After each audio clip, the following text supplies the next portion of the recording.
Welcome to SST law academy. आज हम कर रहे हैं the Rajasthan rent control act 2021। अब तक हमने इसकी चैप्टर नंबर 5 तक अपने यहाँ पे वीडियो अपलोड कर दिए। एक सेपरेट प्लेलिस्ट है, आप वहाँ पे जाके देख सकते हैं। आज हम इसी सीरीज़ में चैप्टर नंबर 5A से शुरू करेंगे। तो चलते सीधा चैप्टर नंबर 5A पे।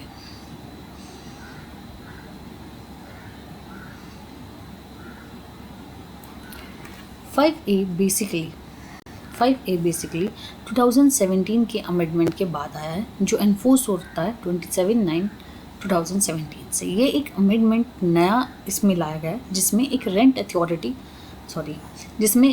अथॉरिटी यहाँ पे कॉन्स्टिट्यूट की गई है। उसी के बारे में पूरा प्रोसीजर है चैप्टर नंबर 5A में। 5A बात करता है सेक्शन नंबर 22A की। सेक्शन नंबर 22 बात करता है अपॉइंटमेंट ऑफ रेंट अथॉरिटी। अब रेंट अथॉरिटी, अब तक अगर हम देखें तो हमने रेंट ट्रिब्यूनल पढ़ लिया, अपीलेंट रेंट ट्रिब्यूनल्स पढ़ लिया, ठीक है। अब यहाँ पे आइए एक और अथॉरिटी जिसे कहते हैं rent authority. The state government में appoint by notification in the official gazette officer of the Rajasthan Administrative Services not below the rank of sub division officer as a rent authority, ठीक है। एक rent authority एक officer है जो appoint किया जाएगा state government के द्वारा, लेकिन वो सब डिविजनल ऑफिसर से नीचे नहीं होना चाहिए रेंट अथॉरिटी, ठीक है। For the jurisdiction area of every rent tribunal to perform function and exercise power in a matter specified under 22B, D, E, G, 23 and 24 of this act. मतलब आने वाले जो सेक्शंस हैं उसमें जो पावर्स एंड फंक्शन दिए गए हैं उन सबको डिस्चार्ज करने के लिए रेंट अथॉरिटी के में एक ऑफिसर अपॉइंट होगा, और वो ऑफिसर सब डिविजनल ऑफिसर से नीचे नहीं होना चाहिए। Appeal against the order of the rent authority shall lie to the rent tribunal within a period of 60 days from the order of date of order. अब यहाँ hierarchy समझिए, rent authority है, ठीक है। रेंट अथॉरिटी के order के against appeal की जाएगी रेंट ट्रिब्यूनल में, और रेंट ट्रिब्यूनल के ऑर्डर के अगेंस्ट अपील की जाएगी अपीलेंट रेंट ट्रिब्यूनल में। ये कॉन्स्टिट्यूट हो रहा है 22A में, ये कॉन्स्टिट्यूट हो रहा है सेक्शन नंबर 11 में, ये कॉन्स्टिट्यूट हो रहा है सेक्शन नंबर 19 में, ठीक है। ये हिराकी समझ लीजिए यहीं पे। Save as expressly provided under this act, every order of the rent authority, if not reversed, altered or modified by rent tribunal in appeal, shall be final and shall not be called in question in any civil court। लेकिन civil court में कहीं पे भी ये चीज़ question नहीं किया जाएगी, ना ही वो रिवर्स कर सकती है, ठीक है। 22B बात करता है टीनेंसी एग्रीमेंट। टीनेंसी एग्रीमेंट क्या होता है? Notwithstanding anything contain in this act and any other law for the time being enforced, no person shall after the commencement of Rajasthan rent control amendment act 2017 let or take on rent any premises except by an agreement in writing, and the particulars of such agreement shall be communicated to rent authority by landlord and tenant jointly in the form scheduled by D। जो schedule D में form दिया है उसके हिसाब से landlord plus tenant दोनों एक return agreement करेंगे, जिसको वो रेंट अथॉरिटी को भी इंफॉर्मेशन देंगे, कम्युनिकेट करेंगे। We in relation to tenancy create before commencement of Rajasthan rent control amendment act 2017। अब 2017 के जो अमेंडमेंट है उससे पहले की बात के लिए क्या करेंगे? An agreement in writing having already been entered into and particulars thereof shall be communicated to rent authority in the form specified in D। तो वो क्या करेंगे? वो लिखेंगे अपने एग्रीमेंट को और इन्फॉर्म करेंगे रेंट अथॉरिटी को, वही मॉडल में जो शेड्यूल नंबर डी में दिया।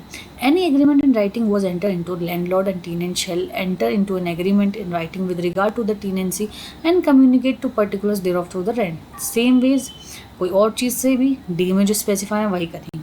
Where the landlord and tenant fail, अगर वो फेल नहीं कर पा, मतलब एक साथ नहीं कर पा रहे हैं कॉपी ऑफ टेनेंसी एग्रीमेंट देने के लिए, या फेल हो रहे हैं टू रीच एन एग्रीमेंट, तो such landlord and tenant shall separately file the particulars about such tenancy. तो वो सेपरेट भी अपनी टेनेंसी के लिए अप्लाई कर सकती हैं। Every agreement referred under subsection इतना shall be execute before the commencement of tenancy, an agreement required to be execute under clause B of 2 shall be execute within a period of 1 year from the date of communication of Rajasthan rent control amendment act 2017। तो जो भी agreement यहाँ पे होंगे, return होंगे और form में communicate किए जाएंगे रेंट अथॉरिटी को, तो रेंट अथॉरिटी 1 साल के अंदर उसको execute करेगी. The rent authority, after receiving such information about tenancy agreement, shall make entry of particulars to the agreement in registered maintained for that purpose containing particular as per Schedule D and provide a registration number to the parties. उनको registration number दिया जाएगा, अपने registered maintain किया जाएगा. Any the information provided under subsection 1 and 2 shall be as an evidence of the fact relating to tenancy and matter connected therewith, and in absence any such statement in agreement inconsistent with the details filed under as per Schedule D shall not be received as evidence of the fact from the before the rent tribunal or appellant rent tribunal as the case may be. अगर ये लोग ऐसा information नहीं दे रहे हैं rent authority को, तो वो एविडेंस के रूप में नहीं माना जाएगा जब वो कोई भी ऐसी कंप्लेन रेंट अथॉरिटी या अपीलेंट रेंट अथॉरिटी के सामने आती है. तो the rent authority shall The rent authority shall upload the detail of all the tenancy along with the registered number provided under subsection number 4 in the form and manner prescribed as the website 15 days of the allotment of the registration number. 15 days of registration number के अंदर rent authorities उस detail को अपनी website पे upload कर देगी. Period of tenancy कितनी होगी, ये सेक्शन नंबर 22C कहता है. All tenancy entered into upon the commencement of Rajasthan Rent Control Amendment Act shall be period as agreed between the landlord and tenant as specified in tenancy agreement. जैसे वो tenancy agreement में दिया होता है उतने दिन की होगी. बेसिकली अगर आप ऊपर जाएंगे तो 3 years इसमें मैक्सिमम टाइम दिया हुआ है, तो वैसे ऊपर के जो सेक्शंस हैं उसमें, लेकिन यहाँ पे वो है, यहाँ पे लिखा है जैसे कि दोनों पार्टीज डिसाइड करती हैं वैसे. The tenant may approach the landlord for renewal और extension of the tenancy within a period of agreed and tenancy agreement prior to the end of the tenancy period, and if agreeable to the landlord may enter into a new tenancy agreement and landlord और mutually agreed terms and condition. अगर उस agreement को ख़त्म होने से पहले वो agree हो जाते हैं तो फिर वो म्यूचुअली एग्री होंगे और लैंडलॉर्ड उसको इन्फॉर्म करेंगे. The tenancy of a fixed term ends and has not been renewed to the premises have not been vacant by tenant at the end of such tenancy, the tenancy shall be deemed to be renewed on the month-to-month basis on the same terms and condition as were in the expired tenancy agreement for the maximum period of 6 months, and shall therefore be deemed to be expired unless renewed by the landlord by the agreement within a tenant in a writing. अगर writing में landlord renew नहीं कर रहा है तो ये माना जाएगा, अगर टेनेंसी पीरियड ख़त्म हो गया, कि महीने के महीने वो हो रही हैं, रिन्यू हो रहे हैं पुराने टर्म्स पे, और ये मैक्सिमम आप कितने दिन तक रह सकते हो, 6 मंथ तक ये इस तरीके से एक्सटेंड होती रहेगी. ठीक है, maximum 6 month. Chapter number 5B, revision of the rent in certain circumstances, security deposit of rent in certain circumstances etcetera. ये भी 2017 के अमेंडमेंट के बाद ऐड हुआ है, तो इसलिए ये भी इम्पोर्टेंट हो जाता है. 22D बात करता है revision of rent in certain circumstances. कुछ सर्कमस्टेंसेज में रिवीजन हो रहा है रेंट का, where the landlord after the commitment of tenancy in an agreement with the tenant has inquired expedients on account of improvement, addition or structural alteration of the premises occupied by the tenant which does not include repairs necessary to be carried out, the landlord may increase the rent of the premises by an amount as agreed between the landlord and tenant prior to the commencement of the work, and such increase in rent shall become effective from 1 month after the compliance of the work.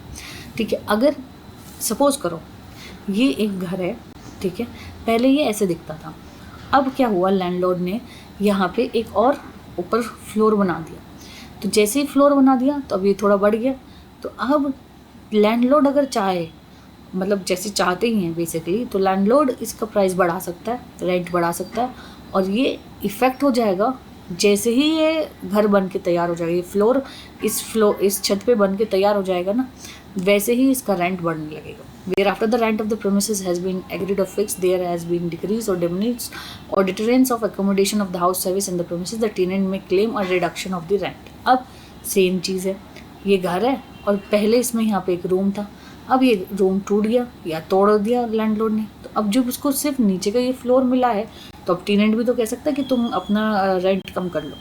The landlord में either restore the premises the house service at the commitment of the tenancy and agreed for the reduction in the rent, या तो उसको वापस से उस पे जो कमरा बना दे, या कमरा नहीं बना रहा है, नीचे ही रहना पड़ रहा है, तो वो रिड्यूस कर दे। In the case of conflict the landlord and tenant may approach the rent authority by filing the petition same way. अगर उनके बीच में डिस्प्यूट है तो रेंट अथॉरिटी पे जाएंगी, एमिकेबल सेटलमेंट करेंगे, या कोई सेटलमेंट नहीं हो रहा है तो वो अप्रोप्रिएट ऑर्डर पास करेगी रेंट अथॉरिटी या रेंट ट्रिब्यूनल, जैसे भी, और जो भी रिकॉर्ड्स उनके पास आएंगे उसको लेके। 22E बात करता है rent authority to fix revised rent in the circumstances specified in 2DD में जो रिवाइज्ड सर्कमस्टेंसेस हैं उन पे। The rent authority on an application prescribed by landlord and tenant in the circumstances specified in 2D shall fix and revise as the case may be the rent and other charges payable by the tenant and also fix the date from which the revised rent become payable। ठीक है, revise कर देंगे जिससे कि payable हो। Fixed deposit. The savings agreement of the country, if it shall be lawful for the landlord to charge a security deposit equal to 1 month rent। 1 month के rent के हिसाब से deposit secure किया जा सकता है। The security deposit shall be refunded to the tenant within 1 month after the vacation of the premises after making due deduction of any liability of the tenant। ठीक है, liability को वो करने के बाद, डिडक्ट करने के बाद 1 महीने की जो सिक्योरिटी दी गई थी वो रिफंड कर देगी जैसे ही वेकेंट की जाएगी। Where the security deposit is not refunded to the tenant, तो अगर रिफंड नहीं होती है तो वापस से रेंट अथॉरिटी के पास जाओ। ठीक है, 2G बात करता है deposit of rent with rent authority in certain circumstances. कुछ ऐसे सर्कमस्टेंसेस हैं जहाँ पे रेंट डिपॉजिट हो रहे हैं रेंट अथॉरिटी पे। Landlord does not accept any rent tenant tendered by the tenant in the manner specified under section number 5 and refuse to give a receipt। tenant may deposit the same periodically in the time with the rent authority। ठीक है, अब landlord ले नहीं रहा, ना अपनी जगह ना अपनी बैंक अकाउंट वगैरह कुछ बताया, तो टेनेंट कहाँ करेगा, रेंट अथॉरिटी में सबमिट कर देगा कि भाई मैं तो देना चाह रहा हूँ, वो ले नहीं रहा, तो मैं यहाँ पे सबमिट करने आ रहा हूँ। Wherever in any case there is a bona fide doubt about the person or persons to whom the rent is payable, the tenant may deposit such rent with the rent authority। जब उसे पास doubt हो कि यार अब इसका land, जैसे suppose करो पहले ये ए को बिलोंग करता था, ए की डेथ हो गई, अब ये सी, डी और ई को बिलोंग करता है। ठीक है, और ये तीनों उसके बच्चे हैं, तो कन्फ्यूज है किसके पास सबमिट करो, तो रेंट अथॉरिटी पे कर सकता है। On deposit of rent, the rent authority shall investigate the case and pass an order based on the fact of the case। और वो जैसे ही पास करेगी जो भी ऑर्डर रेंट अथॉरिटी को सही लगता है वैसे ऑर्डर वो पास कर सकती है। The amount of rent deposit under this section shall be accounted for such in a manner as may be prescribed and shall kept in personal deposit account and shall be operated by the payment to the landlord and other lawful claimant in the manner as may be prescribed। और फिर वो personal account में जाएगा और उसको वो manner use किया जाएगा जिसमें जब वो लैंडलॉर्ड मांगेगा तो लैंडलॉर्ड को या जो अथॉरिटी है उसको वो सबमिट कर दिया जाएगा। द रिसिप्ट ऑफ लैंडलॉर्ड और रेंट डिपॉजिट अंडर इतना एज द केस में भी shall not operate as an admission to the correctness of the rent and other fact stated by tenant while depositing the same. अब वो same deposit कर रहा है लेकिन वो ऑपरेट ऐसे नहीं हो जाएगा कि भाई वो सही कर रहा है, सबमिट कर रहा है, बस उसका इतना ही काम होगा। तो इसी के साथ हमारा चैप्टर नंबर 5A और चैप्टर नंबर 5B कंप्लीट होता है। Thank you.